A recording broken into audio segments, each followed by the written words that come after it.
சிங்கத்தின் கெபியில் கூட பயந்திடவே நான் பயந்திட மாட்டேன். தீவிரமாய் தீவிரி தென்னை தேவன் உண்டே.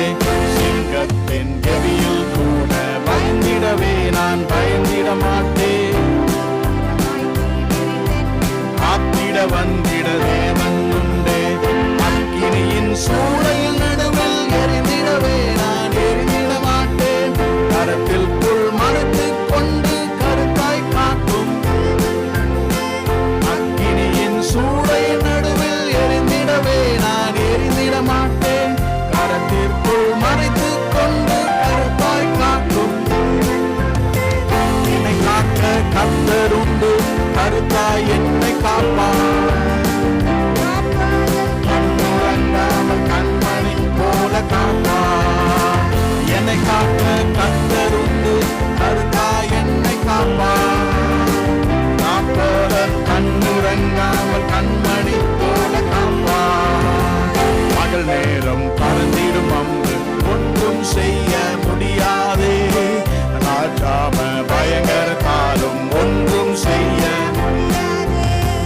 பகல் நேரம் பறந்திடும் அம்பும் முடியாதே. ராஜாம பயங்கரத்தாலும்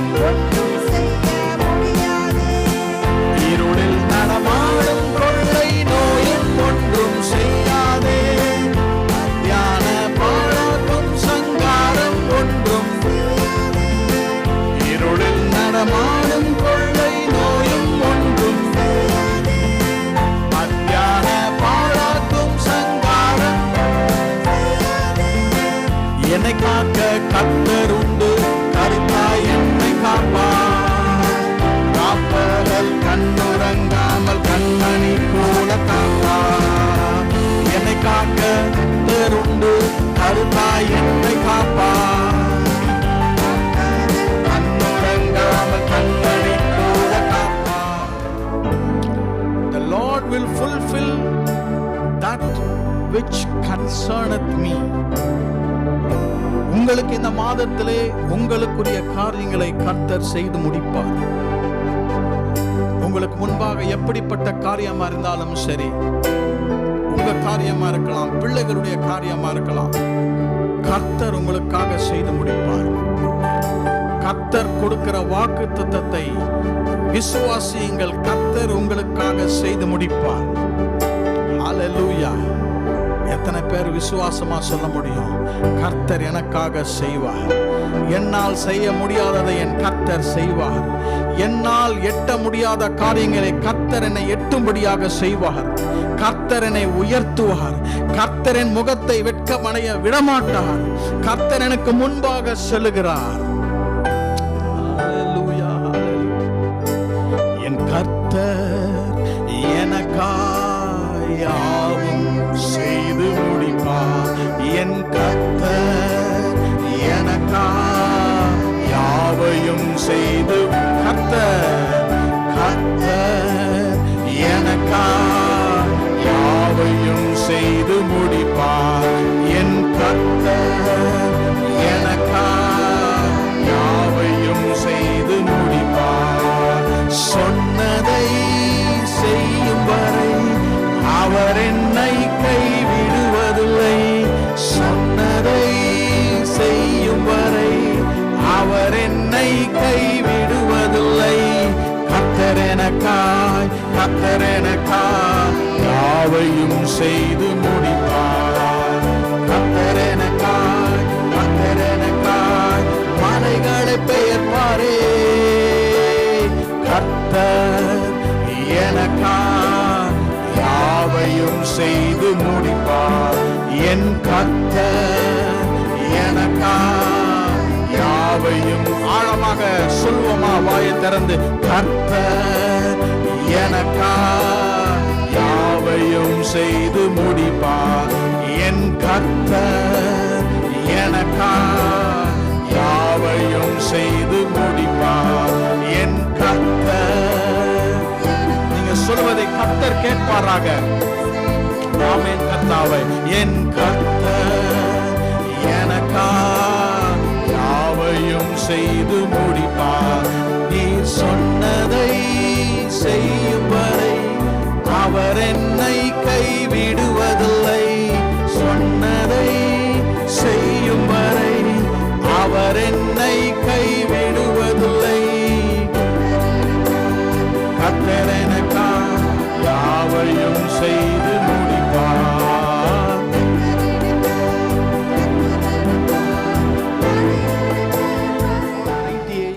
and verse 3.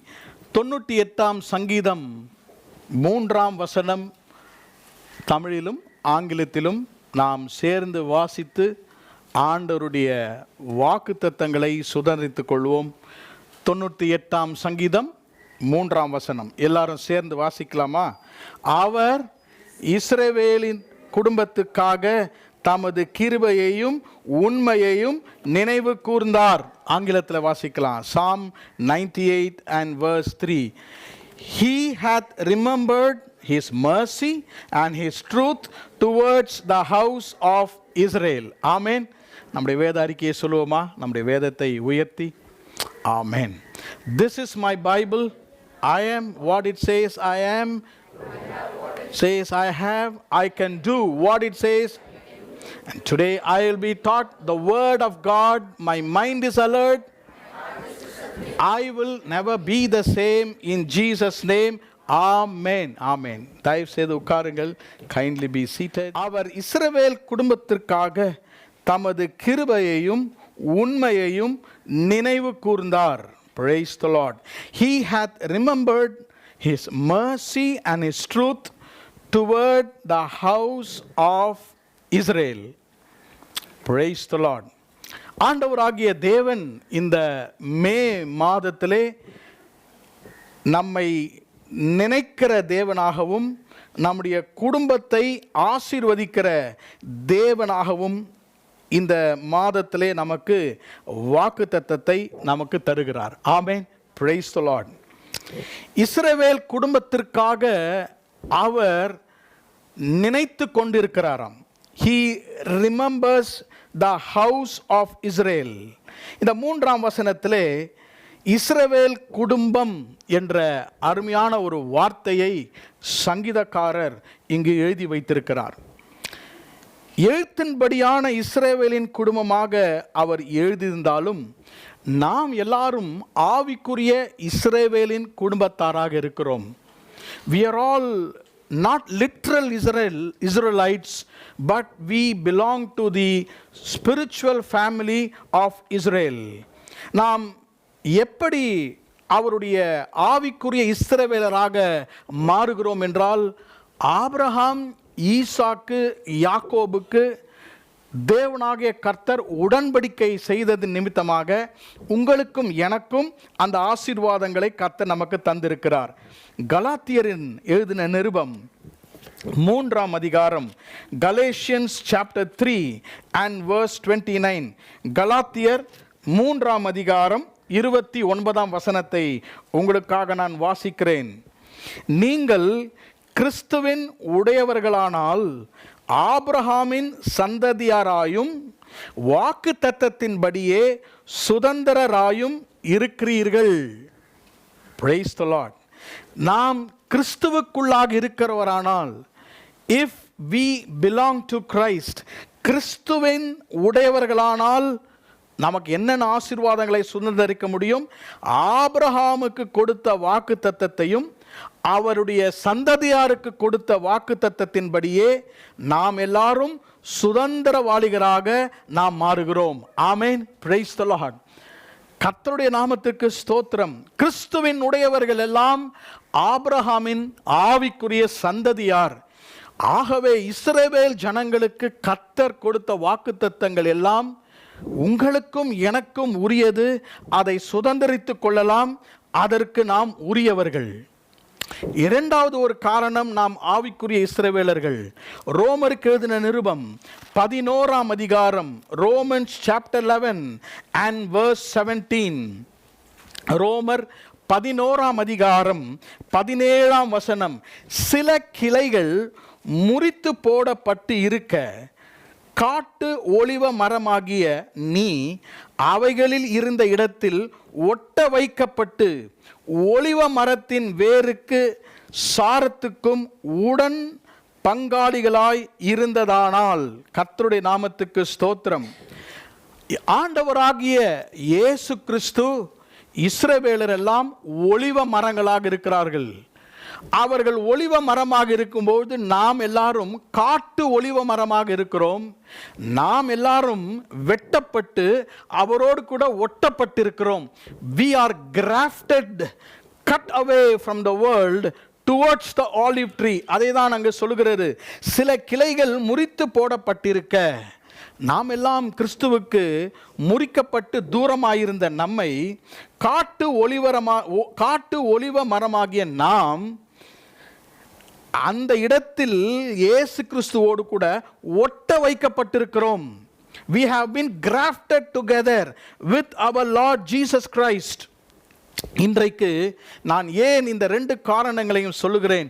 ஒன்று, கிறிஸ்துவின் உடையவர்கள் ஆபிரகாமின் சந்ததியாராக நாம் ஆசீர்வாதங்களை சுதந்தரிக்க முடியும். இரண்டாவதாக, உலகத்திலிருந்து நாம் வெட்டப்பட்டு இயேசுவோடு கூட ஒட்டப்பட்டிருக்கிறோம். We have been grafted together with the Lord Jesus Christ. ஆகவே இன்றைக்கு இஸ்ரவேல் குடும்பத்தாராகிய நீங்களும் நானும், ஆவிக்குரிய இஸ்ரவேலராகிய நீங்களும் நானும் அவருடைய வாக்குத்தத்தங்களுக்கு சுதந்திரவாளிகளாக மாறுகிறோம். ஆண்டவராகிய தேவன் நாம் வாசித்த அந்த வாக்குத்தத்தத்தின் வசனத்திலே 98ஆம் சங்கீதம் 3ஆம் வசனம், இஸ்ரவேல் குடும்பத்திற்காக அவருடைய கிருபையையும் அவருடைய உண்மையையும் நினைவு கூர்ந்தார். இன்றைக்கு நாம் இந்த உலகத்திலே சுகத்தோடும் பலத்தோடும் ஆசீர்வாதத்தோடும் வாழ வேண்டும் என்றால் 2 காரியம் மிக மிக முக்கியம். ஒன்று, அவருடைய கிருபை. இரண்டாவது, அவருடைய உண்மை. The first thing is his grace and mercy, and the second thing is his truth. அவருடைய கிருபையையும் அவருடைய உண்மையையும் இஸ்ரவேல் குடும்பத்திற்காக அவர் நினைவு கூறுகிறார்.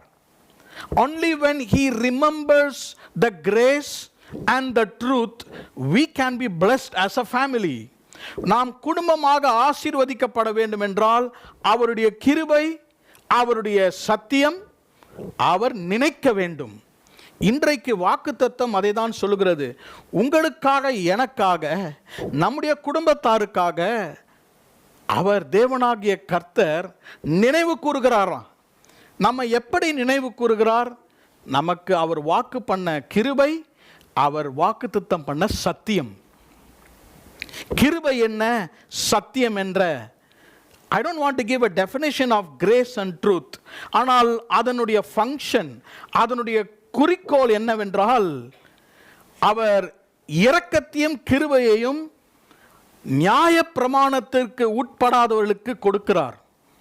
பழைய ஏற்பாட்டிலே நியாய பிரமாணத்தின்படியாக நம்முடைய வாழ்க்கை இருந்தால் இன்றைக்கு நாம் தண்டனை அனுபவிக்க வேண்டும். ஆகவே அவர் நமக்கு எதை காட்டுகிறார்? அவருடைய இரக்கத்தை காட்டுகிறார். சத்தியம் என்று சொல்லும் பொழுது, ட்ரூத் என்று சொல்லும் பொழுது, he has to punish us. நம்மை அவர் தண்டிக்க வேண்டும். ஒரு பக்கம் நியாயப்பிரமாணம், ஒரு பக்கம் கிருபை. நாம் செய்த அக்கிரமங்கள், நாம் செய்த மீறுதலுக்கு நம்மை அவர் தண்டிக்க வேண்டும். அதுதான் சத்தியம், அதுதான் உண்மை. ஆனால் என்ன செய்கிறார்? ஒரு பக்கத்திலே நமக்கு கிருபையையும் அவருடைய இரக்கத்தையும் காட்டுவதனால் அவர் நம்மை நினைவு கூறுகிறார். யோவான் எழுதின சுவிசேஷம் 1ஆம் அதிகாரம் 14ஆம் வசனத்தை நீங்கள் வாசித்தால் இந்த கிருபை, இந்த சத்தியத்தை நீங்கள் அறிந்து கொள்வீர்கள். ஆண்டவராகிய இயேசு கிறிஸ்துவுக்குள்ளாக கிருபையும் சத்தியமும் இருந்ததா. In the Lord Jesus Christ you find the meeting of grace and truth.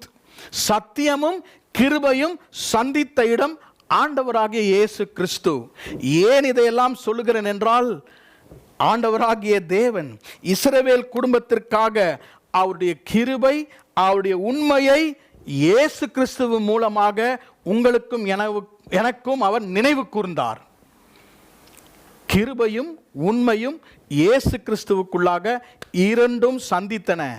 சரி, ஆண்டவராகிய தேவன் இஸ்ரவேல் குடும்பத்திற்காக எப்படி தம்முடைய கிருபையையும் உண்மையையும் நினைவு கூறுகிறார்? அதுதான் ஆண்டவர் நாம் தியானிக்க போகிற அவர் கொடுத்த வாக்குத்தத்தம். How does God remember his truth and his faithfulness towards the house of Israel. இஸ்ரவேல் குடும்பத்தாருக்காக அவருடைய கிருபை, அவருடைய உண்மையை எப்படி நினைவு கூறுகிறார்? இந்த மாதத்திலே உங்களுக்காக பல காரியங்களை அவர் நினைவு கூற போகிறார்.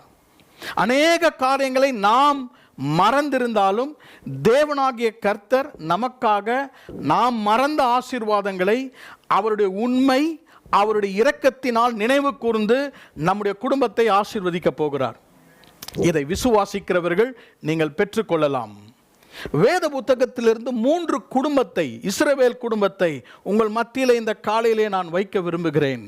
3 குடும்பத்திற்கு கர்த்தர் நினைவு கூர்ந்து அவருடைய கிருபையையும் அவருடைய உண்மையும் வெளிப்படுத்தி இந்த 3 குடும்பங்களையும் ஆசீர்வதித்தார். அதே போல உங்களையும் என்னையும் கர்த்தர் ஆசீர்வதிப்பார். Number 1, how does he remember and bless the house of Israel? God empowers a family. முதலாவதாக கர்த்தர் ஒரு குடும்பத்தை பலப்படுத்துகிறார். Number 2, God exalts a family. கர்த்தர் இஸ்ரவேல் குடும்பத்தாரை உயர்த்துகிறார். மூன்றாவதாக, how does he remember? The Lord emancipates the family. கர்த்தராகிய தேவன் அந்த குடும்பத்தை விடுவிக்கிறார். 3 குறிப்புகள். How does God remember the house of Israel? Number 1, he empowers a family, and number 2, he exalts the family, and number 3, he emancipates the family. கர்த்தருடைய நாமத்துக்கு ஸ்தோத்திரம். அந்த குடும்பத்தை அவர் பலப்படுத்துகிறார், இஸ்ரவேல் குடும்பத்தை உயர்த்துகிறார், இஸ்ரவேல் குடும்பத்தை விடுவிக்கிறார். இந்த 3 குடும்பங்களும் 3 விதமான சூழ்நிலையிலே அவங்க காணப்படுகிறார்கள். ஆண்டவருடைய உண்மைக்காக, ஆண்டவருடைய இரக்கத்திற்காக காத்திருந்தார்கள். முதலாவதாக ஒரு குடும்பம் பயத்திலே காணப்படுகிறது. The family was in fear. இரண்டாவது பார்த்த நம்முடைய குடும்பம், it was fallen, பின்தங்கி இருந்த ஒரு குடும்பம். மூன்றாவது குடும்பத்தை பார்க்கும்போது it was a faithful family, உண்மையுள்ள குடும்பம். A fearful family, a fallen family and a faithful family. இந்த 3 குடும்பத்திற்கும் அவர் தம்முடைய இரக்கத்தையும் தம்முடைய கிருபையையும் அவர் நினைவு கூர்ந்தார். ஆமென். ஒவ்வொரு குடும்பமாக உங்களுக்கு நான் காண்பிக்க விரும்புகிறேன். இந்த வாக்குத்தத்தத்தை கர்த்தருடைய வெளிச்சத்திலே நாம் தியானித்து கர்த்தருடைய ஆசீர்வாதத்தை இந்த காலையிலே பெற்றுக்கொள்வோம். நியாயாதிபதிகளின் புத்தகம், book of judges, chapter 6 and verse 15. நியாயாதிபதிகளின் புத்தகம் 6ஆம் அதிகாரம் 15ஆம் வசனத்தை நான் வாசிக்கிறேன். Judges 6:15. அதற்கு அவன், என் ஆண்டவரே, நான் இஸ்ரவேலை எதினாலே ரட்சிப்பேன்? இதோ மனாசேயில் என் குடும்பம் மிகவும் எளியது, என் தகப்பன் வீட்டில் நான் எல்லாரிலும் சிறியவன் என்றான். அந்த வசனத்திலே குடும்பம் என்ற வார்த்தையை நான் கோடிட்டு காண்பிக்க விரும்புகிறேன். I want to underline the word house. தமிழிலே மிக அழகாக இருக்கிறது, குடும்பம். கிதியோனுடைய குடும்பத்தை குறித்து கிதியோன் இங்கு பேசுகிறார். கிதியோன் கர்த்தருடைய தேவதூதனை பார்த்து என்ன சொல்லுகிறார்? என் ஆண்டவரே, நான் இஸ்ரவேலை எதினாலே ரட்சிப்பேன்? மனாசேயில் என் குடும்பம் மிகவும் எளிய குடும்பம், என் தகப்பன் வீட்டில் நான் எல்லாரிலும் சிறியவன் என்றான். கர்த்தருடைய நாமத்துக்கு ஸ்தோத்திரம். நியாயாதிபதிகள் 6ஆம் அதிகாரம், ஜட்ஜஸ் சாப்டர் 6. மீதியானர்கள் இஸ்ரவேலுக்கு விரோதமாக வருகிறார்கள். Israelites are facing an enemy called the Midianites. இந்த மீதியானர்கள் யார் என்றால், அவர்கள் வந்து இஸ்ரவேலருடைய ஹார்வெஸ்ட், அறுவடையை கொள்ளையடித்து போகிறவர்கள். கஷ்டப்பட்டு உழைத்து விதைப்பின் காலம், அதை உழுது, அதை அறுவடை செய்து, அதை சாக்கிலே பேக்ஸில் அவங்க வைத்திருக்கும் பொழுது இரவு நேரத்திலே வந்து அவங்க அறுவடை செய்து வைத்த எல்லாவற்றையும் தூக்கி சென்று ஓடிவிடுவார்கள். 2ஆம் வசனம், நியாயாதிபதிகள் 6ஆம் அதிகாரம் 2ஆம் வசனம். மீதியானரின் கை இஸ்ரவேலின் மேல் பலத்து கொண்டபடியால் இஸ்ரவேல் புத்திரர் மீதியானர் நிமித்தம் தங்களுக்கு மலைகளில் உள்ள கெபிகளையும் குகைகளையும் அரணான ஸ்தனங்களையும் அடைக்கலமாக்கி கொண்டார்கள். 3ஆம் வசனத்தையும் வாசிக்கிறேன். இஸ்ரவேலர் விதை விதைத்திருக்கும் போது மீதியானரும் அமலேக்கியரும் கிழக்கத்தி புத்திரரும் அவர்களுக்கு விரோதமாக எழும்பி வந்து அவர்களுக்கு எதிரே பாளையம் இறங்கி காசாவின் எல்லை மட்டும் நிலத்தின் விளைச்சலை கெடுத்து இஸ்ரவேலிலே ஆகாரத்தை ஆகிலும் ஆடு மாடுகள் கழுதைகளை ஆகிலும் வைக்காதே போவார்கள். They came to steal the blessings. இவர்கள் சம்பாதித்து வைத்த ஆசீர்வாதங்களை களவாடும்படியாக அவர்கள் வருவார்கள். இவர்கள்தான் மீதியானர்கள், அமலேக்கியர்கள், கிழக்கத்தி புத்திரர்கள். இப்படிப்பட்ட ஒரு காலத்திலே கிதியோன் வாழ்ந்து கொண்டிருந்தார். இப்படி வாழ்ந்து கொண்டிருக்கும் போது ஒரு நாள் கிதியோன் அண்டர் கிரவுண்ட் அங்கு போய் அவன் வேலை செய்து கொண்டிருக்கிறான். வாசிக்கிறேன் 11ஆம் வசனம். நமக்கு நேரமில்லை, இருந்தாலும் நான் வாசிக்கிறேன். verse 11. அதற்கு பின்பு கர்த்தருடைய தூதனானவர் வந்து அபியேசியரான யோவாசின் ஊராகிய ஒப்ராவில் இருக்கும் ஒரு கர்வாலி மரத்தின் கீழ் உட்கார்ந்தார். அப்பொழுது அவனுடைய குமாரன் கிதியோன் கோதுமையை மீதியானரின் கைக்கு தப்புவிப்பதற்காக ஆலைக்கு சமீபமாய் அதை போரடித்தான். யாருக்கு பயந்து? மீதியானருடைய கை. எப்படியாவது இந்த மீடியனைட்ஸ் வந்து எங்களுடைய கோதுமைகளை எடுத்து சென்று விடுவான் என்று he was so afraid, பயந்து கொண்டு ஆலை என்று சொல்லும் பொழுது அது அண்டர் கிரவுண்டில் வைன் பிரஸ் என்று சொல்வார்கள். அவன் யாருக்கும் தெரியாமல் போய் அந்த இடத்துல he was threshing, அந்த உமிகளை பிரித்து கொண்டிருந்தான், போரடித்து கொண்டிருக்கிறான். பயம். அவன் அப்படி செய்து கொண்டிருக்கும் பொழுது திடீரென்று தேவதூதன் வருகிறார். கர்த்தருடைய தேவதூதன் வந்து அங்கே உட்கார்ந்திருந்து அவனை பார்த்து பேசுகிறார். அவனை பார்த்து பேசும் பொழுது கர்த்தருடைய தூதன் அவனை பார்த்து, பராக்கிரமசாலியே, கர்த்தர் உன்னோட இருக்கிறார் என்றார். He came and looked at him and said, you are a man of valor. அவன் பராக்கிரமசாலி என்று சொல்லுகிறார். ஆனால் உண்மையாலவே அவன் யார்?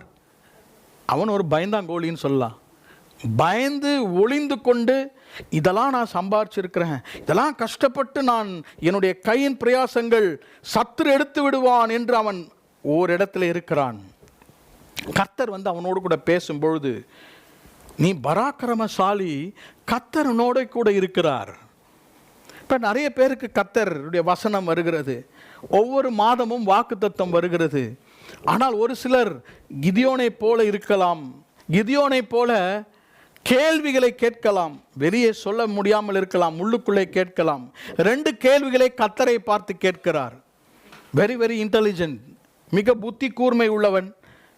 13ஆம் வசனத்தை நீங்கள் வாசித்தீங்கன்னா 2 கேள்வி கேட்கிறான். முதல் கேள்வி, கர்த்தர் எங்களோடு இருந்தால் இவைகள் ஏன் எங்களுக்கு நேரிடுகிறது? ஏஞ்சல் ஆஃப் த லார்ட், தேவதூதனே, என்னோடு நீங்கள் இருக்கிறீங்கன்னு சொல்கிறீங்க, அப்போ நீங்கள் என்னோடு கூட இருந்தால் ஏன் இதெல்லாம் நடக்கிறது? பாஸ்டர் இதெல்லாம் சொல்கிறீங்க ரைட், ஆனால் இதெல்லாம் நடக்குதே, நான் ஜெபிக்கிறேன், கர்த்தரை விசுவாசிக்கிறேன், ஆனால் ஏன் இந்த காரியங்கள் எனக்கு நடக்கிறது? 2வது கேள்வி. அதே வசனத்தில் 13ஆம் வசனத்தில், எங்கள் பிதாக்கள் எங்களுக்கு விவரித்து சொன்ன அவருடைய அற்புதங்கள் எல்லாம் எங்கே? Where are the miracles our fathers told us? எங்களுடைய பிதாக்கள் சொன்ன எல்லா அற்புதங்களும் எங்கே போனது? What happened? கேள்வியை கேட்கிறான். இந்த கேள்விகள் அவன் இருதயத்திலிருந்து வருகிறது. காரணம் பயம். இருதயத்திலே ஒரு இன்செக்யூரிட்டி, இருதயத்திலே ஒரு தாழ்வு மனப்பான்மை. கர்த்தர் என்னோடு கூட இருக்கிறாரா? ஆனால் எனக்கு நடக்கிறதெல்லாம் பார்த்தா கர்த்தர் என்னோடு கூட இருக்கிறாருன்னு சொல்ல முடியாது. மற்றவர்களாம் என்னை பார்த்து கேட்குறாங்க, நீங்கள் பைபிள் வாசிக்கிறீங்க, ஆலயத்துக்கு செல்கிறீர்கள், எப்படி கர்த்தர் உங்களோடு கூட இருக்கிறார்? எங்கே அற்புதங்கள்? அற்புதமே நடக்கலையே எனக்கு. ஒருவேளை நாம் கிதியோனை போல ஒரு சூழ்நிலையில் இருக்கலாம். ஒருவேளை நம்முடைய இருதயத்திலும் ஓரத்தில் இந்த கேள்விகள் இருக்கலாம். சில நேரத்தில் நாம் திகைத்து போய், Lord, what is the miracle that is happening? எல்லாம் நார்மலாக தான் இருக்கு என் வாழ்க்கையில், ஆனால் அற்புதத்தை என்னால் பார்க்க முடியவில்லையே. தேவனாகிய கர்த்தருடைய தூதன் அங்கு வந்து அந்த இடத்துல பாருங்கள், கிதியோனோடு கூட பேசி கிதியோனை பலப்படுத்துகிறார். இதை தான் நான் உங்களுக்கு சொல்ல விரும்புகிறேன். அதை தான் 15ஆம் வசனத்தில் வாசித்தோம். மனாசேயிலே என் குடும்பம் மிக எளிய குடும்பம், மனாசேயில் என் தகப்பன் வீடு நாங்கள் எல்லாரிலும் சிறியவர்கள். ஏன் அதை சொல்லுகிறான்? அவன் சிறியனாகவே இருக்கட்டும், அவன் எளிமையுள்ளவனாகவே இருக்கட்டும், ஆனால் அவனுக்குள்ளாக இருந்த ஒரு காரியத்தை ஆண்டவராக தேவன் பலப்படுத்த விரும்பினார். God empowered this family. இந்த குடும்பத்தை கர்த்தர் பலப்படுத்தினார். எப்படி பலப்படுத்தினார்? கிதியோனுக்கு இருந்த ஒரு பெரிய ஒரு பலவீனம் என்ன? பயம் என்று நாம் சொல்லுவோம். இந்த பயம் என்பது வெளியரங்கமாக வருகிற ஒரு அவுட்கம். ஆனால் உண்மையிலே கிதியோனுடைய இருதயத்திலே 13, 14, 15 வசனங்களை வாசித்தால் கிதியோனுக்கு இருந்த ஒரு பலவீனம் என்ன என்றால் இன்செக்யூரிட்டி. அவனுக்கு இருந்த தாழ்வு மனப்பான்மை. நல்லா கவனிங்க, தாழ்மை என்பது வேற, தாழ்மை மனப்பான்மை என்பது வேற. Humility is different, but insecurity is very very different. ஐயோ, நான் ரொம்ப எளியவன், நான் குப்பை, நான் தூசி அப்படின்னு ஜெபம் பண்ணுவாங்க. அது தாழ்மை அல்ல. ஆனால் தாழ்மையாக இருப்பது நல்லது வேதத்தின்படியாக. ஆனால் பயந்து கொண்டு தாழ்வு மனப்பான்மை நமக்கு இருக்கக்கூடாது. ஆண்டவராகிய தேவன் நமக்கு இன்செக்யூர், நம்முடைய ஐடென்டிட்டி, நமக்கு தாழ்வு மனப்பான்மை இருக்க வேண்டும் என்று கர்த்தர் விரும்பவில்லை. கர்த்தர் அவனுடைய இருதயத்திலிருந்த அந்த மனப்பான்மையை கர்த்தர் மாற்றும்படியாக விரும்பினார். கர்த்தருடைய நாமத்துக்கு ஸ்தோத்திரம். நாம் ஒரு நாளும் நம்மை குறித்து மிகவும் தாழ்வாக என்ன அவசியமே இல்லை. அந்த குடும்பத்தை பார்க்கிலும் எங்கள் குடும்பம் எளிமையானது, நாங்கள் அவர்களைப் போல இல்லை, இப்படி நம்ம ஒத்து கம்பேர் பண்ணவே கூடாது. அங்கே தான் நமக்கு தாழ்வு மனப்பான்மை வருகிறது. கர்த்தருடைய நாமத்துக்கு ஸ்தோத்திரம். ஆகவே இன்றைக்கு கர்த்தர் நம்முடைய குடும்பங்களை கிதியோனை போல ஆண்டவர் நம்மை பலப்படுத்த விரும்புகிறார். கிதியோனை பார்த்து அவர் சொன்னார், உனக்கு இருக்கும் இந்த பலத்தோட நீ போ, நான் உன்னோட கூட இருக்கிறேன். 16ஆம் வசனம், நான் உன்னோட கூட இருப்பேன். ஒரே மனுஷனை முறியடிப்பது போல நீ மீதியானரை முறியடிப்பாய். You go with the strength that you have. உனக்கு இருக்கும் பலத்தோட போ. ஏன் உன் பலவீனத்தை நீ வாயிலே அறிக்கை செய்கிறாய்? Don't confess your insecurity. இன்றைக்கு கர்த்தர் இந்த மாதத்திலே அவருடைய ஆசீர்வாதத்தை பெற்றுக்கொள்ளும்படியாக நம்மை பலப்படுத்த விரும்புகிறார். ஆண்டவர் என்னை பலப்படுத்த விரும்புகிறார், கர்த்தர் என் குடும்பத்தை பலப்படுத்த விரும்புகிறார் என்றால் அதனுடைய அர்த்தத்தை நாம் நன்றாக இந்த சூழ்நிலையிலிருந்து நாம் விளங்கிக் கொள்ள வேண்டும். கிதியோனை எப்படி பலப்படுத்தினார்? அவனுடைய தாழ்வு மனப்பான்மையை மாற்றினார். அப்ப எனக்கு தாழ்வு மனப்பான்மை இருக்கா? அப்படி என்றால் என்ன? தாழ்வு மனப்பான்மை உள்ளவர்கள் பயத்தில் இருப்பார்கள். இது நடந்துருமோ, இப்படி நடந்துட்டா நான் என்ன செய்யறது என்பதை ஒரு பயம் அவர்களுக்குள்ளாக இருக்கும். தாழ்வு மனப்பான்மை உள்ளவர்கள் தனியே போவார்கள். they isolate themselves. ஐயோ, நான் அவங்களோட நான் சேர மாட்டேன், நான் தனியாக தான் இருப்பேன், அவங்களோட நான் பேச மாட்டேன். அது தாழ்வு மனப்பான்மையின் ஒரு வெளிப்பாடு. That's an expression of insecurity inside. இவர்களுக்கு யாரோ ஒருவர் வேலிடேட் பண்ணிட்டே இருக்கணும். தம்பி, நீ செய்யறது கரெக்ட், நீ செய்யறது ரைட், நீங்கள் கம்மா நீங்கள் செய்யுங்க, இதை சொன்னாதான் அவங்க செய்வாங்க. இதெல்லாம் தாழ்வு மனப்பான்மை. கிதியோனுக்கு ஒரு தாழ்வு மனப்பான்மை இருந்தது, ஒரு பயம் இருந்தது. ஆகவேதான் நான் முதல் ஆசீர்வாதத்தை சொன்னேன். கர்த்தர் இந்த குடும்பத்தை நினைத்தார். இஸ்ரவேலுக்கு ஒரு விடுதலை கொண்டு வருவதற்காக, மீதியானர் என்றும் எதிரியினிடத்திலிருந்து ஒரு விடுதலை கொண்டு வருவதற்காக கர்த்தர் கிதியோனுடைய சிறிய எளிய குடும்பத்தை கர்த்தர் பலப்படுத்தி பயத்திலிருந்து அவனை விடுதலையாக்கினார். கீழே போய் ஒளிந்து கொண்டு போரடித்து கொண்டிருந்த அந்த கிதியோனை வெளியே கொண்டு வந்து ஒரே நபராக மீதியானரை வெற்றி பெற செய்தது நம்முடைய கர்த்தராகிய தேவன். இன்றைக்கு இந்த மாதத்திலே, மே மாதத்திலே, உங்கள் குடும்பத்திற்கும் உங்கள் ஒவ்வொருவருக்கும் கர்த்தர் சொல்வது, don't think that you are small. நீங்கள் மிகவும் தாழ்மையானவர்கள், நான் இதற்கு தகுதியில்லை என்று ஒரு நாளும் நினைக்காதீர்கள்.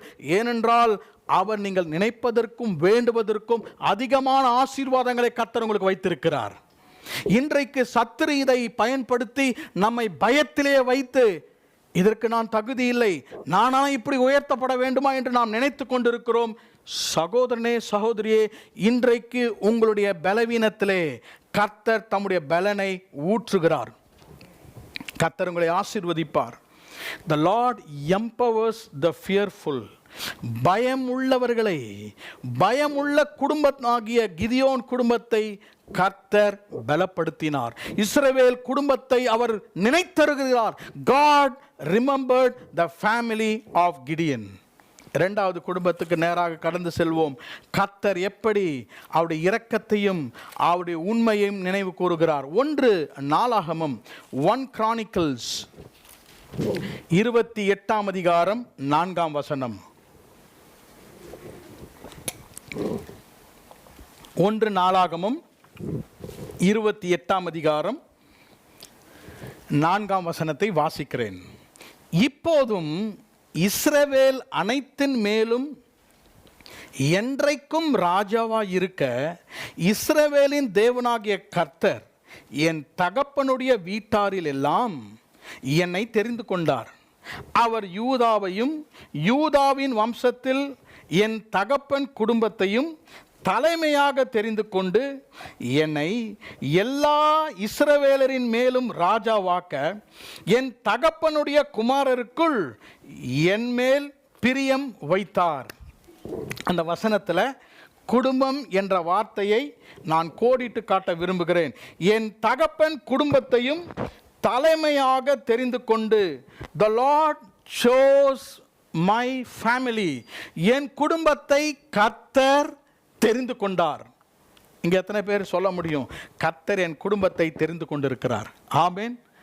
பயப்படாதீங்க, எல்லாரையுமே தெரிந்து கொண்டிருக்கிறார். கர்த்தர் நம்மை அவருக்கென்று தெரிந்து கொண்டிருக்கிறார். 4ஆம் வசனம் தாவீது சொன்ன ஒரு வார்த்தை. தாவீது தன் குடும்பத்தை குறித்து அங்கே பேசுகிறார். Because David was God's choice. ஆண்டவருடைய தெரிந்தெடுப்பதிலே தாவீது இருக்கிறார். ரொம்ப அழகாக இருக்கிறது. அவர் யூதாவையும் யூதாவின் வம்சத்தில் என் தகப்பன் குடும்பத்தையும் தலைமையாக தெரிந்து கொண்டு என்னை எல்லா இஸ்ரவேலின் மேலும் ராஜாவாக்க என் தகப்பனுடைய குமாரருக்குள் என் மேல் பிரியம் வைத்தார். இங்க எத்தனை சாய்ஸ், எத்தனை செலக்ஷன் இருக்கிறது பாருங்கள். இதை நான் என்ன சொல்கிறேன், the Lord exalts our family. கர்த்தர் நம்முடைய குடும்பத்தை உயர்த்துவார். ஆண்டவர் குடும்பத்தை பலப்படுத்துவது மட்டுமல்ல, கர்த்தர் நம்முடைய குடும்பத்தை உயர்த்துவார். எந்த குடும்பத்தை உயர்த்துவார்? தாவீதுடைய குடும்பம் எப்படி இருந்தது தெரியுங்களா? ஃபாலன் ஃபேமிலி, பின்தங்கியிருந்த ஒரு குடும்பம். பின்தங்கியிருக்கும் நிலையிலே இருக்கிற ஒரு குடும்பத்தை கர்த்தர் என்ன செய்கிறார்? உயர்த்துகிறார். பாருங்க எப்படிலாம் கர்த்தர் தாவீதை தெரிந்து கொள்கிறார். முதலாவதாக இஸ்ரவேலில் உள்ள எல்லா ட்ரைப்ஸ், எல்லா விதமான கோத்திரத்திலிருந்து யூதா வம்சத்தை தேர்ந்தெடுக்கிறார். He chose the tribe of Judah. 12 கோத்திரங்கள் இருந்தது. யூதாவை சூஸ் பண்ணினார். யூதாவின் கோத்திரத்தை தேர்ந்தெடுத்து அதுல ஒரு குடும்பம் இருந்தது. நிறைய குடும்பம் இருக்கு இல்லையா? யூதா கோத்திரத்தில் நிறைய குடும்பங்கள். யூதா கோத்திரத்தில் இருந்த எல்லா குடும்பத்திலும் ஜெஸ்ஸி ஃபேமிலி, அந்த ஈசாவின் குடும்பத்தை தேர்ந்தெடுத்தார். அந்த குடும்பத்திற்குள்ளாக ஒருவனை தேர்ந்தெடுத்தார், அவன்தான் தாவீது. அப்படிதானே சொல்கிறார், என் தகப்பன் குடும்பத்தையும் தலைமையாக தெரிந்து கொண்டு, இரண்டாவது என்னை எல்லா இஸ்ரவேலின் மேலும் ராஜாவாக்க என் தகப்பனுடைய குமாரருக்குள் என் மேல் பிரியம் வைத்தார். கர்த்தருடைய நாமத்துக்கு ஸ்தோத்திரம். ரெண்டு காரியம் பார்க்கிறோம். How God exalted David, how he exalted that family. அந்த குடும்பத்தை ஆண்டவராகிய தேவன் நினைவு கூர்ந்து கிருபையையும் இரக்கத்தையும் எப்படி காண்பித்தார்? முதலாவதாக, I could see his purposeful picking. அழகாக அவனை முன்குறித்து அவனை தேர்ந்தெடுத்தார். இரண்டாவது பாருங்க, his personal pleasure, அவருடைய தனிப்பட்ட ஒரு விருப்பம். இது உங்களுக்கு ஆசீர்வாதமாக இருக்கும் என்பதை நான் விசுவாசிக்கிறேன். முதலாவதாக, ஆண்டவர் நம்மை எப்படி தேர்ந்தெடுக்கிறார் என்றால், அவருடைய நோக்கம் இருக்கிறது. God has a purpose. ஆண்டவர் ஒரு நோக்கத்தை வைத்திருக்கிறார். ஒவ்வொருவருக்கும் ஒரு நோக்கம் இருக்கிறது. தாவீதை ராஜாவாக மாற்ற வேண்டும்.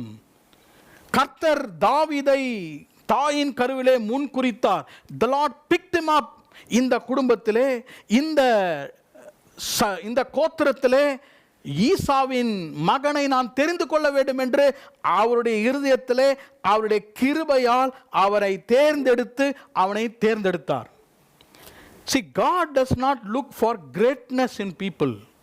ஜனங்கள் மத்தியிலே யார் பெரியவர், யார் டேலண்டட் என்று கர்த்தர் பார்க்க மாட்டார். கர்த்தர் என்ன செய்வார்? He does not see great people, but he sees people and gives them greatness. ஜனங்களை பார்த்து அவர்களுக்கு பெரிய காரியங்களை அவர் செய்கிறார். David was not a great person. அவன் ஒரு ஆட்டிடையன், ஒரு ஆடு மாடுகளை மேய்க்கிறவன். அவன் ஒரு ஃபீல்டு, அந்த இடத்துல வயல்களிலே ஆடுகளை மேய்த்து கொண்டிருந்தான். ஆண்டவர் பாருங்கள், யூதா கோத்திரத்தை தேர்ந்தெடுத்தார். இந்த குடும்பத்தை உயர்த்த வேண்டும் என்று நினைத்தார். அந்த வார்த்தையிலே கடைசி ரொம்ப அழகாக இருக்கிறது. என் தகப்பனுடைய குமாரருக்குள் என் மேல் என்ன வைத்தார்? பிரியம் வைத்தார். இங்கிலீஷ் பைபிளில் ரொம்ப அழகு. He liked me. உங்களை எத்தனை பேர் God likes you? ஆண்டவர் நம்ம சூஸ் பண்ணுகிறார், பட் He likes me. உங்களுக்கு எந்த சாப்பாடெல்லாம் பிடிக்கும்? எல்லா சாப்பாடும் எனக்கு பிடிக்கும், பட் ஐ லைக் தட். எத்தனை பிள்ளைகள்? 4 பிள்ளைகள் இருக்கிறார்கள், எல்லாரும் என் பிள்ளைகள் தான், ஆனால் அந்த பிள்ளை மேலே எனக்கு ரொம்ப லைக்கிங் இருக்கிறது. ஆண்டவர் தாவீதை விரும்பினார். ஆண்டவர் தாவீதின் மேல் பிரியம் வைத்தார். இன்றைக்கு கர்த்தர் உங்கள் மேல் தம்முடைய பிரியத்தை வைத்திருக்கிறார். அவருடைய நோக்கத்திலே ஆசீர்வாதம் உண்டு, அவருடைய பிரியத்திலே இரட்டிப்பான ஆசீர்வாதங்கள் உண்டு. ரெண்டாவது ஒரு போர்ஷன் கொடுப்பார். யாருக்குன்னா, அவர் பிரியம் வைக்கிற பிள்ளைகள் மேலே. தாவீது மேலே கர்த்தர் தம்முடைய அனாதி பிரியத்தை வைத்தார். இன்றைக்கு உங்களை இந்த மே மாதத்திலே கர்த்தர் தம்முடைய வாக்குத்தத்தத்தால் ஆசீர்வதிக்கிறார். உங்களை உயர்த்தும்படியாக விரும்புகிறார். ஏதோ இடத்துல இருக்கிறீங்க, ஆண்டவர் என்ன பார்த்து உயர்த்த போறாரா? எனக்கு ரொம்ப படிப்பில்லை, என்னால் படிக்க முடியாது, நான் ரொம்ப எளிமையானவன். But God's eyes fell on David. கர்த்தருடைய கண்கள் அந்த குடும்பத்தின் மேலே இருந்தது. கர்த்தர் பின்தங்கியிருந்த அந்த குடும்பத்தை கர்த்தர் உயர்த்தினார். தாவீது ஆடு மேய்த்து கொண்டிருந்தான். 1 சாமுவேல் 16ஆம் அதிகாரம் நமக்கு தெரிந்த வசனங்கள். சாமுவேல் தீர்க்கதரிசி தாவீது வீட்டுக்கு வருகிறார். ஒரு ராஜாவை அபிஷேகம் பண்ண வேண்டும். ராஜாவை அபிஷேகம் பண்ண வந்த சாமுவேல் முதல் ஃபர்ஸ்ட் சன் எலியாபை பார்த்து சொன்னார், இவன்தான் கர்த்தரால் அபிஷேகம் பண்ணப்பட்டவன். நல்ல பில்ட் அப் பர்சனாலிட்டி, நல்ல படித்தவன் போல, நல்ல army man. He is God's chosen. அப்போ சாமுவேலுக்கே தாவீது பற்றி அக்கறை கிடையாது. அங்கே அவங்க அப்பாட்ட கேட்குறாரு, எல்லாரையும் பார்த்துட்டு யாருமே குவாலிஃபைடு இல்லை, வேற யாரா இருக்காங்களா? ஆமாம் ஒருத்தன் இருக்கான், அவன் ஆடு மேய்த்துட்டு இருக்கான். அப்போது அன்றைக்கு அபிஷேகம் பண்ண வர சாமுவேல் வீட்டுக்கு வரும்பொழுது அப்பாவே பையன் இருக்கணும்னு விரும்பலை. Even the father did not prefer. அவன்லாம் இதில் செலெக்ஷன் ஆக மாட்டான், அவன் எதுக்கும் லாக் இல்லாதவன், அவன் அங்கேயே இருக்கட்டும்னு ஒருவேளை விட்டுருப்பார் அப்பா. தீர்க்கதரிசியும் அதை ரெக்கக்னைஸ் பண்ணலை, தகப்பனும் அதை விரும்பவில்லை, ஆனால் கர்த்தர் விரும்பினார். மனிதன் நம்மை உயர்த்தாமல் போனாலும், எந்த மனுஷனும் நம்மளை ரெக்கக்னைஸ் பண்ணாமல் போனாலும், கர்த்தர் நம்ம உயர்த்தினா யாரும் எதில் நிற்கவே முடியாது. ஆண்டவர் தாவீதை உயர்த்தும்படியாக நினைத்தார், யாருமே அதற்கு எதிராக நிற்க முடியவில்லை. இன்றைக்கு கர்த்தர் நம்மை உயர்த்தும்படியாக விரும்புகிறார். நான் இன்றைக்கு சொல்லுகிறேன், இந்த மாதத்தில் அநேகருக்கு கர்த்தர் உயர்வை கொண்டு வருவார். பின்தங்கியிருக்கிற உங்களுக்கு கர்த்தர் உயர்வை கொண்டு வருவார். The Lord exalts the fallen families. பின்தங்கி இருக்கிற சில காரியத்தில் எங்களால் உயர்த்தப்பட முடியவில்லை, ஏன் இது எங்களுக்கு நடக்கிறது என்று நீங்கள் கேள்வி இருக்குமானால், இன்றைக்கு கர்த்தர் சொல்லுகிறார், இஸ்ரவேலருக்காக, இஸ்ரவேல் குடும்பத்திற்காக அவர் நினைவு கூர்ந்து அவர் உயர்த்தும்படியாக விரும்புகிறார். கடைசியான ஒரு குடும்பம், மூன்றாவது ஒரு குடும்பத்தை நான் சொல்லி நான் முடிக்க விரும்புகிறேன். எபிரேயரின் புத்தகம் 11ஆம் அதிகாரம், ஹீப்ரூஸ் சாப்டர் 11. எபிரேயர் 11ஆம் அதிகாரம் 7ஆம் வசனம். The third family the Lord remembered for his grace and truth. விசுவாசத்தினாலே நோவா தற்காலத்திலே காணாதவைகளை குறித்து தேவ எச்சரிப்பு பெற்று பயபக்தி உள்ளவனாகி தன் குடும்பத்தை ரட்சிப்பதற்கு பேழையை உண்டு பண்ணினான். அதனாலே அவன் உலகம் ஆக்கினைக்குள்ளானதென்று தீர்த்து விசுவாசத்தினால் உண்டாகும் நீதிக்கு சுதந்திரவாளியானான். Praise God. அந்த வசனத்திலும் பாருங்க, குடும்பம் என்ற வார்த்தை தமிழ் வேதத்தில் ஃபேமிலி, குடும்பம், தன் குடும்பம் ரட்சிப்பதற்கு நோவாவினுடைய குடும்பத்தை கர்த்தர் நினைவு கூர்ந்தார். The Lord remembered Noah. அந்த வசனம் ஆதியாகமத்தில் இருக்கிறது, நமக்கு நேரம் இல்லை. The Lord remembered Noah. நோவாவுக்கு கர்த்தர் தம்முடைய கிருபையை காட்டினார். அவருடைய கண்களிலே நோவா கிருபையை பெற்றான். Noah found grace in the eyes of God. இந்த ஆசீர்வாதம் என்ன? The Lord emancipates the faithful. உண்மையுள்ளவர்களை கர்த்தர் விடுதலையாக்குகிறார். கர்த்தருடைய நாமத்துக்கு ஸ்தோத்திரம். 7ஆம் வசனத்தில் எபிரேயர் 11:7 வாசித்தோம். ஆண்டவர் நோவாவை எப்படி நினைவு கூர்ந்தார்? நோவாவின் குடும்பத்தை கர்த்தர் எப்படி நினைவு கூர்ந்தார் என்றால், நோவாவை பாதுகாத்தார், நோவாவை விடுவித்தார். The Lord emancipated the family of Noah. பெரிய ஜலம், பெரிய ஃப்ளட், ஜலப்பிரளயம் வரப்போகிறது. இந்த உலகத்தை அழிக்கும் ஒரு பெரிய flood is going to come. எத்தனை பேரை கர்த்தர் காப்பாற்றினார்? 8 பேர். நோவாவும் தன்னுடைய மனைவியையும் அவனுடைய 3 புத்திரர்கள் அவர்களுடைய மனைவிமார்களை கர்த்தர் விடுவித்து அவர்களை காப்பாற்றினார். ஏன்? God remembered Noah. எவ்வளோ குடும்பங்கள் இருந்தது? So many millions of families were there. அநேக குடும்பங்கள் இருந்தது. ஆனால் கர்த்தருடைய நினைவு இந்த குடும்பத்தின் மேலே வந்தது. அவருடைய உண்மை, அவருடைய இரக்கத்தை நோவாவின் குடும்பத்தின் மேல் கர்த்தர் வைத்து நோவாவுடைய உண்மையை கர்த்தர் நினைத்து காப்பாற்றினார். 2 காரியத்தை சொல்ல விரும்புகிறேன். எப்படி கர்த்தர் உங்களையும் என்னையும் விடுவிக்கிறார்? There is a formula, there is a secret how God delivers us.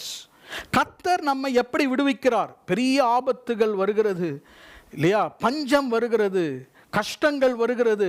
எப்படி சில குடும்பங்களை கர்த்தர் விடுவிக்கிறார்? அதனுடைய காரணம் என்ன என்பதை இந்த 7ஆம் வசனத்திலிருந்து சொல்ல விரும்புகிறேன். முதலாவதாக, Noah prepared his family. Noah தன்னுடைய குடும்பத்தை ஆயத்தப்படுத்தினார். 2வது, Noah protected his family. Noah தன்னுடைய குடும்பத்தை பாதுகாத்தான். இதை நாம் செய்யும் பொழுது ஆண்டவர் நம்மை பேழைக்குள்ளாக கிறிஸ்துவுக்குள்ளாக வைத்து நம்மை பாதுகாப்பார். உங்களுக்கு நான் சொல்ல விரும்புகிறேன், how did he prepare? எப்படி அவன் ஆயத்தம் பண்ணினான், தன் குடும்பத்தை எப்படி ஆயத்தம் பண்ணினான்? how did he prepare? 7ஆம் வசனம், நோவா தற்காலத்திலே காணாதவைகளை குறித்து தேவ எச்சரிப்பு பெற்று பயபக்தி உள்ளவனாகி தன் குடும்பத்தை ரட்சிப்பதற்கு. காணாத ஒன்றை அவன் கேள்விப்படுகிறான்.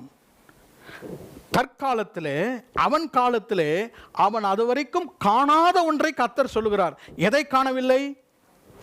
ஃப்ளட். அது வரைக்கும் அவங்க மழை பார்த்ததில்லை, ஜலம் பார்த்ததில்லை, வெள்ளத்தை பார்த்ததில்லை, காணவே இல்லை. அது வரைக்கும் அவன் காணவே இல்லை. அவன் காணாதலை குறித்து தேவனுடைய எச்சரிப்பை படுகிறான். God warned him.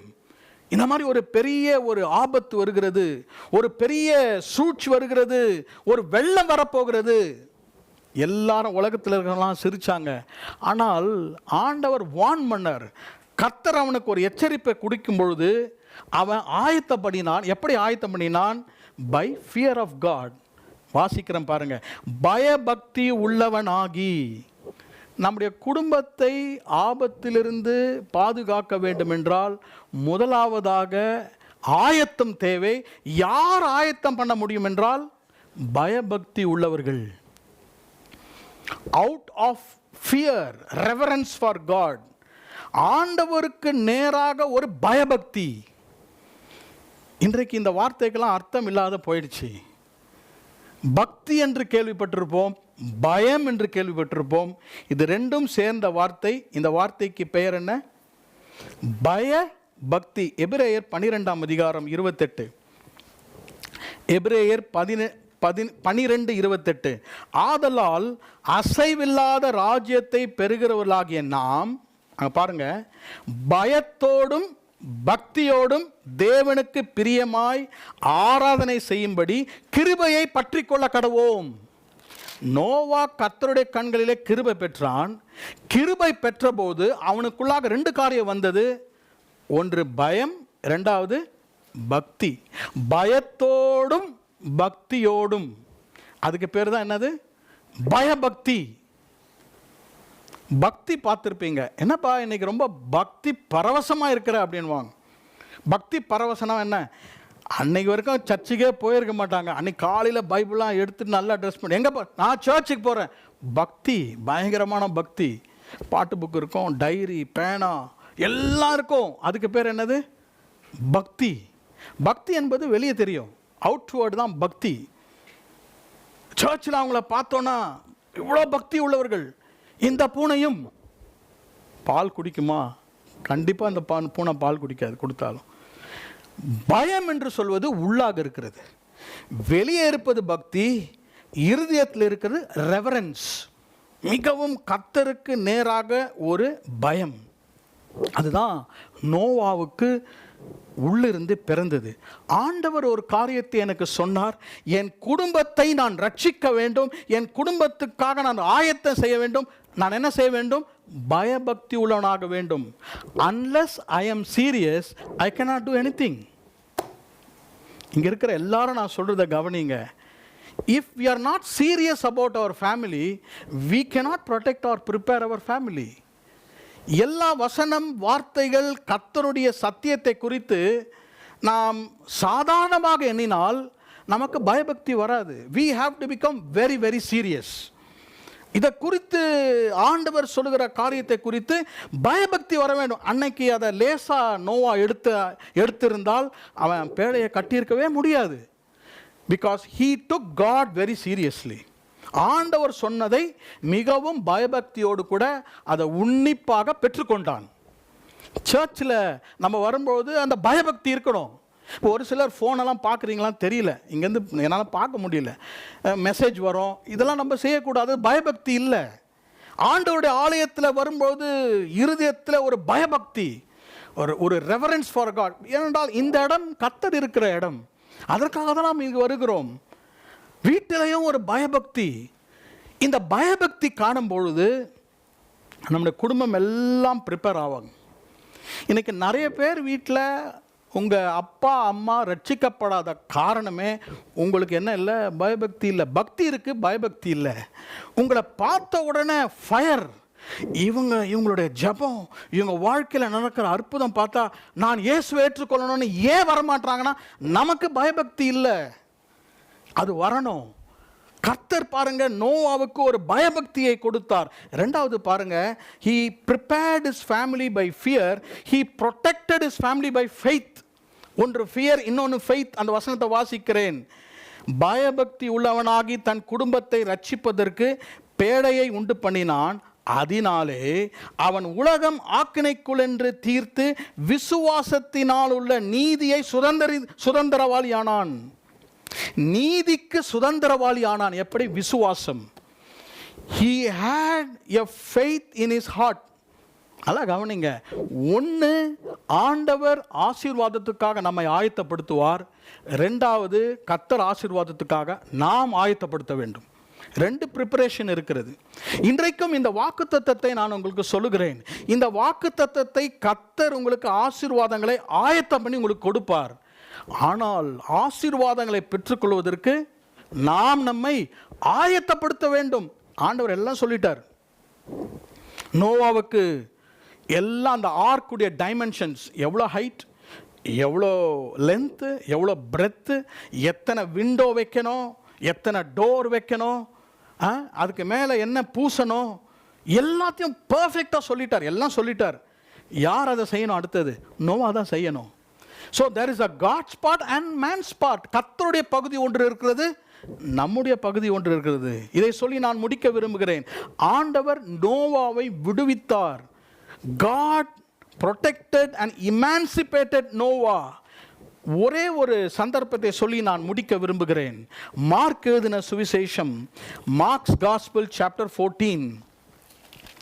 மார்க் எழுதின சுவிசேஷம் 14ஆம் அதிகாரம் 15ஆம் வசனம். மார்க் 14ஆம் அதிகாரம், மார்க்ஸ் காஸ்பல் சாப்டர் 14.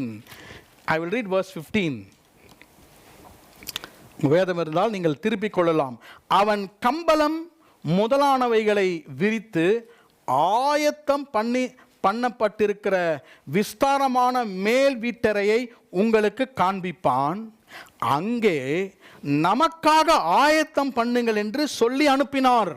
2 தடவை அந்த வசனத்தில் ஆயத்தம் என்ற வார்த்தை இருக்கிறது, ப்ரிப்பரேஷன் என்ற வார்த்தை. 14ஆம் அதிகாரம் 12லிருந்து வாசிக்கும் பொழுது பஸ்காவை ஆசரிக்க வேண்டும். Jesus has to have a communion, ஒரு டேபிள் ஆஃப் த லார்ட்.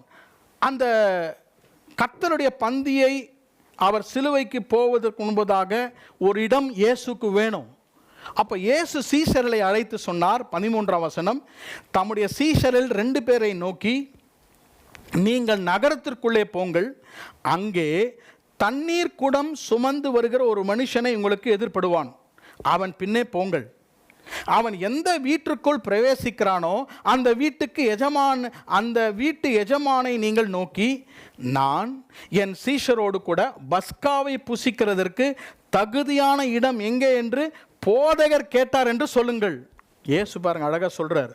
நீங்கள் போங்க, 2 பேர் போங்க, தண்ணீர் கூட ஒருவன் சுமந்து கொண்டு போவான், அவன் ஒரு வீட்டுக்குள்ளாக நுழைவான், அந்த வீட்டுக்குள்ளாக செல்லுங்கள், அந்த வீட்டினுடைய எஜமான், மாஸ்டர் ஆஃப் த ஹவுஸை பார்த்து சொல்லுங்க. 15ஆம் வசனம். 2 ஆயத்தம். அவன் அந்த வீட்டை எப்படி ஆயத்தம் பண்ணி வச்சிருக்கான்? 15ஆம் வசனம். கம்பளம், பெட்ஷீட், கம்பளம் முதலானவைகளை விரித்து ஆயத்தம் பண்ணப்பட்டிருக்கிற விஸ்தாரமான வேல் வீட்டறையை உங்களுக்கு காண்பிப்பான். பாஸ் ஓவர், கம்யூனியன் வைக்கிறதுக்கு ஒரு ஹால் காட்டுவான். அந்த ஹால் எப்படி இருக்கிறதா? கம்பளம் விரிக்கப்பட்டு ரெடி. கம்பளம் விரிக்கப்பட்டு அந்த அறை இயேசு வந்து கம்யூனியன் கொடுப்பதற்கு ஆயத்தமாக்கப்பட்டிருக்கும். அவன் யாருக்கு ஆயத்தம் பண்ணி வச்சான்னு தெரியல. இயேசு வரப்போறாருங்க. 2வது வசனம், அதே வசனம் பாருங்க. அங்கே நமக்காக இன்னொரு ஆயத்தம். நீங்க போய் நமக்காக ஆயத்தம் பண்ணுங்கள். 2 விதமான ஆயத்தம். ஒன்று ஆண்டவர் நமக்கு செய்கிற ஆயத்தம், 2வது ஆண்டவர் நமக்குள்ளாக வந்து பஸ்கா அனுபவிதற்கு நம்ம என்ன பண்ணணும்? நம்ம ஒரு ப்ரிப்பரேஷன் பண்ணணும். வசனத்தை கேட்டுட்டு போனா பத்தாது, டைரியில் எழுதுனா பத்தாது, வார வாரம் ஒரு செய்தியை கேட்டால் பத்தாது. நீங்கள் ஆசீர்வாதத்தை பெறுவதற்கு ஆயத்தம் இருக்க வேண்டும். நோவா அந்த பெரிய ஆபத்திலிருந்து தன் குடும்பம் தப்பிப்பதற்கு அவன் ஆயத்தம் பண்ணினான். He prepared himself with fear. He protected with faith. கர்த்தர் இன்றைக்கு நம்மை விடுவிப்பாராக. இந்த மார்க் 14 அதிகாரத்தின் மூலியமாக 2 ஆயத்தங்கள் வேணும். கர்த்தர் நம்மை ஆசீர்வதிக்கிறார். ஆனால் நான் எவ்வளவு ஆயத்தமாயிருக்கிறேன்? How I am prepared? கர்த்தர் இந்த மாதத்தில் ஆசீர்வாதத்தை தருகிறார். Are you prepared to receive it? அநேகருக்கு ஆசீர்வாதங்கள் தாமதமாக இருக்கிறதுக்கு காரணம் they are not still prepared to receive. இயேசு வந்து உங்களுடைய உள்ளத்திலும் உங்களுடைய இல்லத்திலும் உங்களுடைய வாழ்க்கையிலும் அவர் he want to come and serve communion, but the place is not ready. இன்றைக்கு இந்த வாக்குத்தத்தத்தை நாம் உரிமையாக்கி கொண்டு செல்வோம். ஆண்டவர் நமக்கு ஆயத்தத்தை தருவாராக. ஆமேன். அந்த வசனத்தை வாசித்து நம்ம முடிக்கலாம். 98 சங்கீதம் 3 வசனம். அவர் இஸ்ரவேல் குடும்பத்திற்காக தமது கிருபையையும் உண்மையையும் நினைவு கூர்ந்தார். 3 குடும்பத்தில் நினைவு கூர்ந்தார். கிதியோனுடைய குடும்பம், தாவீதினுடைய குடும்பம், நோவாவினுடைய குடும்பம். அந்த குடும்பத்தை பலப்படுத்தினார். கிதியோன் குடும்பத்தை பலப்படுத்தினார். தாவீதின் குடும்பத்தை உயர்த்தினார். நோவாவின் குடும்பத்தை விடுவித்தார். கண்களை மூடி நாம் ஜெபம் பண்ணலாம். நாம் எல்லாரும் எழுந்து நிற்போமா? Praise the Lord.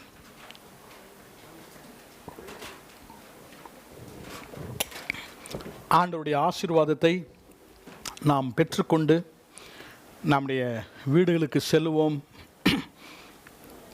இன்றைக்கு கர்த்தர் நம்மோடு கூட பேசின வசனங்களை நம் இருதயத்திலே வைத்து அதை தியானிப்போம். நம்முடைய குடும்பத்தை கர்த்தர் நினைத்திருக்கிறார்.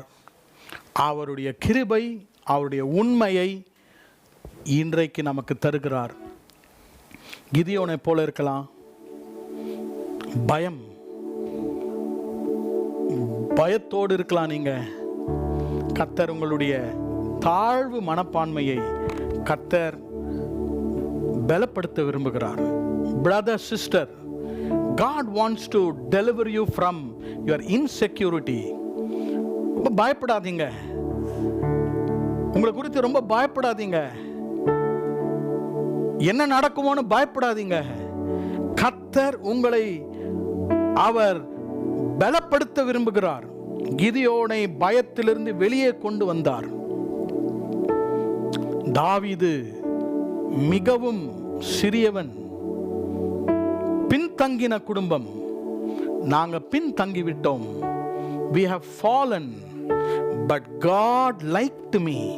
கர்த்தர் என் மேல் அவருடைய பிரியம் வைத்தார். Sister, God likes you. brother, God likes you. உங்க மேல கர்த்தர் பிரியம் வைக்கிறார். இது உங்களுக்கு தெரியுமா? நோவாவை கர்த்தர் காப்பாற்றினார். அவனுடைய சந்ததிகளை கர்த்தர் ஆசீர்வதித்தார். ஷேம், ஹாம், ஜாஃபத் 3 பேரையும் கர்த்தர் ஆசீர்வதித்தார். அந்த குடும்பத்தை அந்த பேழைக்குள்ளாக வைத்து கர்த்தர் காப்பாற்றினார். இன்றைக்கு கர்த்தருடைய கரத்திலிருந்து அவருடைய ஆசீர்வாதங்களை நாம் பெற்றுக்கொள்வோமா? இந்த இடத்தை விட்டு போவதற்கு முன்பதாக, கர்த்தாவே, எனக்காக நீர் எல்லாவற்றையும் செய்து முடிப்பீர். நான் உம்முடைய குடும்பம், என்னுடைய குடும்பத்திற்காக உம்முடைய ஆசீர்வாதத்தை நீர் செய்து முடியும் கர்த்தாவே என்று சொல்லி நாம் இந்த இடத்துக்கு கடந்து செல்வோமா?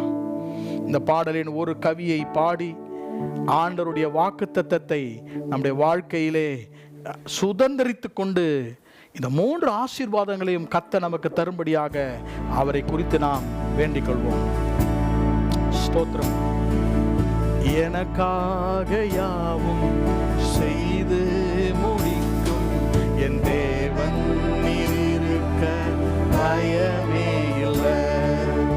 எல்லாவற்றையும் எல்லாவற்றாலும் நிரப்பும் நீர் இருக்க பயமே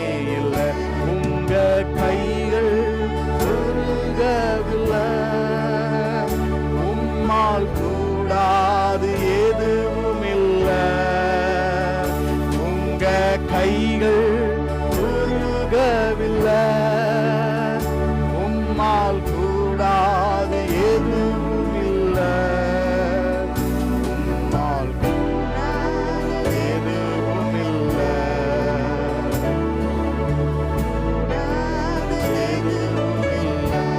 கர்த்தர் இந்த நாட்களிலே மே மாதத்திலே கர்த்தர் எனக்கு நன்மையான காரியங்களை செய்யும் ஆண்டவரே. அதின் காலத்திலே எனக்கு நேர்த்தியாக செய்தருளும் கர்த்தாவே. என் குடும்பத்தை நீங்க நினைங்க கர்த்தாவே. என் எதிர்காலத்துல தயவு செய்து கர்த்தாவே நீ நினைத்தருளும் கர்த்தாவே. என் பிள்ளைகளை கர்த்தாவே நீ நினைத்தருளும் கர்த்தாவே. என் ஊழியத்தை கர்த்தாவே நினைத்தருளும், என் வேலையை கர்த்தாவே ஒரு முறை நீ நினைத்தருளும் என்று நீங்க சொல்வீங்களா? இந்த நேரத்துல நீங்க ஜெபம் பண்ணுங்க. நீங்க அற்புதத்தை பார்ப்பீங்க. உங்க கண்கள் அற்புதத்தை காணும். சாதாரண மாதம் அல்ல, இந்த மாதம் அற்புதங்களின் மாதம். உங்க நினைவுக்கு எதிராக கர்த்தர் செய்ய போகிறார். நடக்காதுன்னு நீங்க நினைக்கிறீங்க, அதை நடக்கும்னு கர்த்தர் சொல்கிறார். ஏன் நீங்க விசுவாசிங்களேன், இயேசுவை நம்புங்களேன், இயேசுவின் மேல நம்பிக்கை வைங்க. அனுமதித்ததெல்லாம் நன்மைக்காக, நடத்திடும் பாதைகளும் நன்மைக்காக. அனுமதித்ததெல்லாம் நன்மைக்காக, நடத்திடும் பாதைகளும் நன்மைக்காக. அதின் காலத்தில் நேர்த்தியாய் செம்மையாய் எனக்காக யாவும் செய்து முடிப்பீர். அதின் காலத்தில் செம்மையாய் எனக்காக யாவையும் செய்து முடிப்பீர். உங்க கைகள் உருகவில்லை, உம்மால் கூடாது எதுவும் இல்லை. கைகள் உருகவில்லை, உம்மால் கூடாது எதுவும் இல்லை. உம்மால் கூடாது எதுவும் இல்லை. உம்மால் கூடாது எனக்காக யாவும் செய்து முடித்தும் என் தேவன் நீர் இருக்க பயமே இல்லை. எல்லாவற்றாலும் இறப்பும் நீர் இருக்க பயமே இல்லை. எல்லாரும் கண்களை மூடுவோம். கர்த்தரை பார்த்து எனக்காக ஒரு அற்புதத்தை செய்யுங்க. இந்த வாரம், இந்த மாதம் என் வாழ்க்கையில இதுவரைக்கும் நான் பார்க்காத ஒரு அற்புதம் எப்படி நடக்கும்? உங்க விசுவாசம்.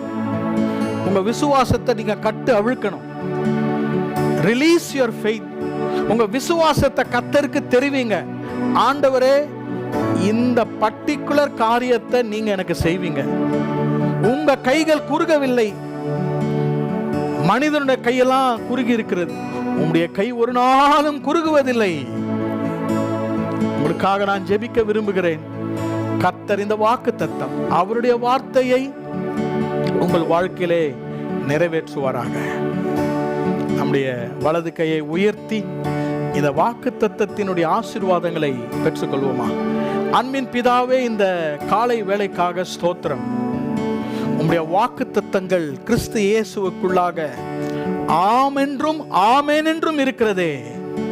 உம்முடைய பிள்ளைகளுடைய வாழ்க்கையிலே இருளை கர்த்தர் வெளிச்சமாக்குவீராக, தடைகளை கர்த்தர் உடைப்பீராக, அவருடைய எதிர்பார்ப்புகளை கர்த்தர் நிறைவேற்றுவீராக. அவருடைய நம்பிக்கை ஒரு நாளும் வீண் போகாது கர்த்தாவே. எங்களுடைய குடும்பங்களை நீ நினைவு கூறும் கர்த்தாவே. இஸ்ரவேல் குடும்பத்தாரை நினைவு கூறுகிற தேவன் நீர். எங்களுக்காக உண்மையையும் கிருபையையும் எங்களுக்காக நினைத்தருள தேவன் நீராக இருக்கிறீரே கர்த்தாவே. இன்றைக்கு உயர்த்தப்பட்ட கரங்களினால் அந்த ஆசீர்வாதங்களை நாங்கள் பெற்றுக்கொள்கிறோம். எனக்காக, எங்களுக்காக அந்த ஆசீர்வாதங்களை நாங்கள் பெற்றுக்கொள்கிறோம். அது எப்படிப்பட்ட ஆசீர்வாதங்களாக இருந்தாலும் சரி, உம்முடைய வார்த்தை சொல்கிறதே அதை நாங்கள் பெற்றுக்கொள்கிறோம்.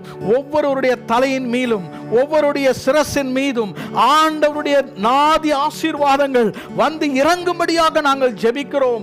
அவர்கள் எதிர்பார்த்திருக்கும் முடிவை அவர்களுக்கு நீர் காண்பிக்கும்படியாக, உன் நினைவுகள் என் நினைவுகள் அல்ல, உன் வழிகள் என் வழிகள் அல்ல, என்னுடைய நினைவுகள் உயர்ந்ததாக இருக்கிறது என்று சொல்லியிருக்கிறீரே. இன்றைக்கு இந்த வாரத்தில், இந்த மாதத்தில் அவங்க வாழ்க்கையிலே கர்த்தர் அற்புதத்தை செய்வீராக. உடன்படிக்கையின் தேவனே, ஆபிரகாம், ஈசாக்கு, யாக்கோபின் தேவனே, ஒவ்வொருடைய வாழ்க்கையிலும் ஆண்டவர் உம்மை வெளிப்படுத்தி காட்டுவீராக, அற்புதங்களை செய்வீராக. அவருடைய விசுவாசத்தை பலப்படுத்துவீராக. சுகத்தோடும் பலத்தோடும் எங்களை அனுப்புவீராக. ஒவ்வொருவரும் பெரியோர் சிறியோரையும் கர்த்தர் ஆசீர்வதிப்பீராக. ஸ்தோத்திரம் கர்த்தாவே, உம்மை ஸ்தோத்திரிக்கிறோம். பரீட்சை எழுதியிருக்கிற ஒவ்வொரு பிள்ளைகளுடைய எதிர்காலத்தை கர்த்தர் பொறுப்பெடுத்துக் கொள்வீராக. ஆண்டவரே, கல்லூரி மாணவர்கள் எழுதும் பரீட்சையிலே கர்த்தருடைய கிருபை இருக்கட்டும். கர்த்தாவே, இந்த வாரத்தில் எக்ஸாம்ஸ் எழுதும் ஒவ்வொரு ஸ்டூடெண்டோடு கர்த்தர் இருக்கும்படியாக நாங்கள் ஜெபிக்கிறோம். ஒவ்வொருடைய வேலைக்காக நான் ஜெபிக்கிறேன். ஒவ்வொருடைய பிசினஸ்க்காக நான் ஜெபிக்கிறேன். ஒவ்வொருடைய தொழில்களுக்காக, அவங்களோட ஒகேஷனுக்காக ஜெபிக்கிறேன். ஆண்டவர், இந்த மாதத்தில் அற்புதங்கள் அவர்கள் காண செய்யும். உம்முடைய உண்மையையும் உம்முடைய இரக்கத்தையும் கர்த்தர் காண்பிப்பீராக. இந்த மாதத்திலே ஒரு உயர்வு, அவங்க எதிர்பாராத ஒரு உயர்வு, இந்த மாதத்திலே ஒரு பெரிய ஒரு பெருக்கத்தை கர்த்தர் அவர்கள் காணும்படியாக இயேசுவின் நாமத்திலே நாங்கள் ஜெபிக்கிறோம். பலவீனமானவர்கள், வியாதியில இருக்கிறவர்களுக்காக நான் ஜெபிக்கிறேன். நல்ல சுகத்தை தருவீராக. எங்களுடைய உச்சன் தலை முதல் உள்ளங்கால் வரையிலும் தேவனுடைய ஆரோக்கியம், தேவனுடைய சுகம் வந்து இறங்கும்படியாக நாங்கள் ஜெபிக்கிறோம். ஆசீர்வதியும் கர்த்தாவே, ஆசீர்வாதத்தோடு நீர் எங்களை அனுப்பும். இயேசுவின் நாமத்தில் ஜெபிக்கிறோம் பிதாவே. ஆமென், ஆமென். சகலத்தையும் நீர் உருவாக்கினீர், வார்த்தையாலே நீர் உருவாக்கினீர். சகலத்தையும் நீர்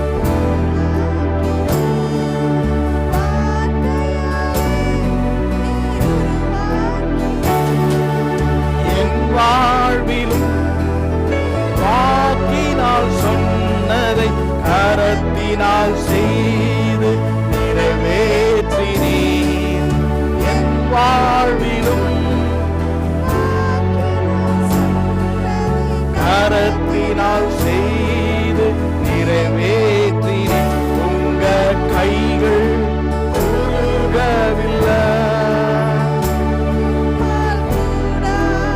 எதுவும் இல்லை. உங்க கைகள்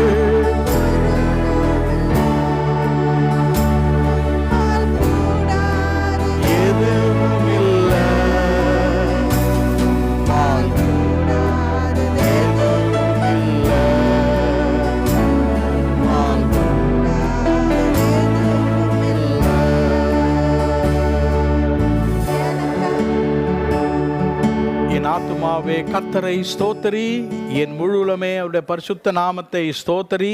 என் ஆத்துமாவே கர்த்தரை ஸ்தோத்திரி, கர்த்தர் செய்த சகல உபகாரங்களையும் மறவாதே. ஆமென். நம்முடைய கர்த்தராகிய இயேசு கிறிஸ்துவினுடைய கிருபையும், பிதாவாகிய தேவனுடைய அன்பும், பரிசுத்த ஆவியானவருடைய அந்யோன்ய ஐக்கியமும் நம்மோடும் நம் குடும்பத்தாரோடும் இன்றும் என்றும் சதா காலங்களிலும் இருப்பதாக. ஆமென். Praise the Lord. கர்த்தர் நம்மை ஆசீர்வதிப்பார்.